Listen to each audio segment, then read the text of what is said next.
குழந்தை போல நடப்பதென்ன சுவாமி மலையிலே, தீ கொழுந்து போல சிவப்பதென்ன திருச்செந்தூரிலே. குழந்தை வேலன கொஞ்சி விளையாடலாம், கோபக்கார குமரன எப்படித்தான் ஆடலாம்.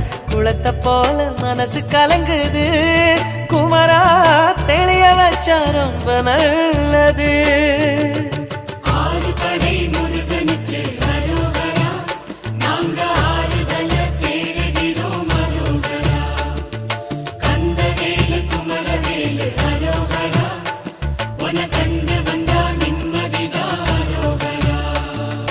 பழனியிலே சந்நியாசி, தணிகையிலே சம்சாரி, ஓம் கணக்கு புரியலையே முருகா, ஓம் கணக்கு புரியலையே முருகா.